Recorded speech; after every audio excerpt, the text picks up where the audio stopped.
Hello and welcome to Knuckle Down Q A.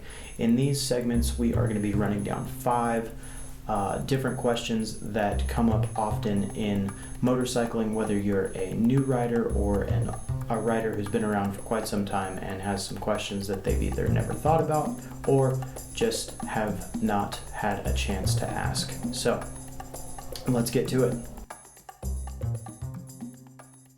One question that comes up a lot is from folks who are just considering getting into motorcycling, and that is whether or not they should in fact invest in a motorcycle. Motorcycling is an endeavor that realistically, in my opinion, should always be enjoyed. I don't necessarily think of it as an investment. Financially, it's more of an investment in my time and my enjoyment of life. So realistically, you need to kind of frame what you're going to be doing with the motorcycle and be honest with yourself. I talk to a lot of folks who, they're just looking for a runaround, a pure tool that is going to, get them from point A to point B, and they look at it and see that a motorcycle is much less expensive than, say, a small mid-sized car or something like that. What a lot of people don't think of is the associated costs that come with it.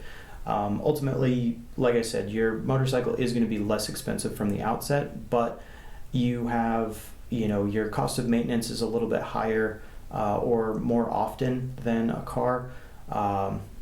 Insurance payments are generally a little bit more expensive than a car. Obviously, that depends on your situation, your age, what type of motorcycle you're getting, et cetera, et cetera. A lot of people are still going to be having to take out a loan for these things. So, they're still going to have a payment. Motorcycle interest rates are generally a little bit more expensive than a car as well. So, thinking about those things are going to eat up those savings that you have pretty quickly. Yes, you can do it on the cheap and commute for mere pennies a day, as some people claim, who are running around on 125cc motorcycles. But then at the same time, you have to consider the days that are not perfect. So you're going to be running around in cold, in the wet, all of that stuff. So definitely be truthful with yourself. Whether or not you've got friends who ride and want to get into it, you got to remember that, if you get something that is way different than they've got, you're always going to be wanting to kind of keep up with the Joneses. So definitely think about those things. Also, if you're new to riding, you're going to have to get some sort of an endorsement on your driving license. So there's going to be a cost associated with getting that permitting done, and also time and effort that is going to be devoted to that. And lastly, be aware of the fact that you are going to need to get some gear. A lot of times people end up spending all of the money that they have available for the purchase of a motorcycle in the first place, and then they don't have any left over for the actual gear purchases, which is helmet, jacket, gloves, pants, all of that stuff. So there are some associated costs that come into play when you're talking about motorcycling. So as an investment, you definitely have to think about it as investing in your enjoyment of life, as opposed to investment into a tool. Since we're talking about gear, let's go through some of the gear questions that often come up. So, the question is, what do I need? Realistically, what I ride with every time I go out is all the gear all the time. I know a lot of people hear that, but they don't necessarily think about what that means. So when I say all the gear, I mean helmet, jacket, gloves, pants, and boots. So when we go into the helmet, like a lot of people, I started out riding with a 3/4 helmet, facing the breeze, that kind of thing. But the more I rode and the more miles that I spent on the actual road, I really came to appreciate a full face helmet. You have that chin bar, you have that visor, they're always there, they're always protecting your face, and not even from the instance of a get off. You've got both of those things that are going to be there to keep you protected from rocks, from bugs, from the cold, from the weather. So I always opt for a DOT approved helmet that is going to be full face. Some folks like the modulars. Personally, not my cup of tea, but that's what I like to wear. So I'm always going to be in a full face helmet that is of good quality. You can definitely cheap out on helmets and still get that DOT stamp, but ultimately it's my brain in there, and I want to make sure that I've got a real solid layer of protection around that. Then you've got gloves. So gloves, I see a lot of people that ride without gloves, and it blows my mind. And like a lot of people, I started out in my motorcycling career, wearing something like this. It's ultimately a glorified gardening glove. If you're going to be out pulling weeds or something like that, it's going to save you from blisters. But realistically, there's not a lot there to save you from, taking a 45-mile-an-hour punch to the ground. So now I wear something that has knuckle protection. If I'm going to be on track, I'm going to, wear something that has a lot more knuckle protection, and then also the gauntlet. You've got a slider right here, so you've got a couple of pieces of hard plastic or carbon fiber that exist here that are going to actually promote slide as opposed to dig into the ground and get you to tumble. So another thing I like to make sure is that I have a palm slider. So if you look right here, you've got a little section right here that has these raised bumps, and then on this glove you've actually got similar to the knuckle protection, you've got these. So if you happen to go down or something like that, and you are generally going to hit like this, and you're going to put your hands out to protect yourself. So this promotes the slide, so you can then dissipate a lot of that energy by just going straight as opposed to starting to roll. So that's something that I always look for in gloves. As far as a jacket goes, I always want to make sure that I've got some really nice elbow padding, shoulder padding, some abrasion resistance throughout the jacket. That's going to be in your high impact zones. Again, that's going to be when you're making contact and then going to be sliding across asphalt, because ultimately we're probably going to be going a fair clip if we do make contact with the ground. So you want to make sure that you've got something that is going to stand up to that asphalt. Always want to check for the different the seams. You want to make sure that those are sewn really nicely so they don't just rip apart in the event of an accident and that kind of thing. I also end up putting a back protector into my jackets. A lot of times jackets don't come with those just because they are either trying to cut costs or it just isn't part of the suite of the jacket. Next, pants. So motorcycling pants by and large look pretty dopey. You get off the motorcycle and you look like you are riding a motorcycle. I personally wear Kevlar reinforced denim.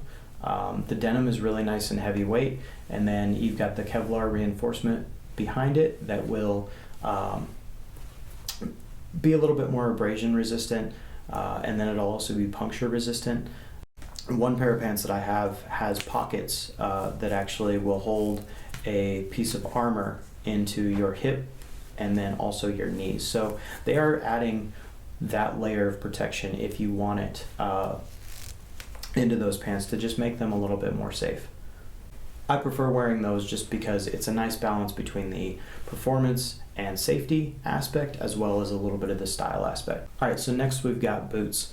So you've got everything from a all-out performance boot, race boot, that kind of thing, to a kind of an everyday around town motorcycling shoe, as well as more of your work boot style. Personally, I actually have all three, and it really depends on what I'm going to be doing and where I'm going to be headed on the motorcycle as to which one I choose. If I'm going to go out and be pushing it a little bit on the track and kind of experimenting with my comfort level and that kind of thing, I definitely always make sure that I am protected.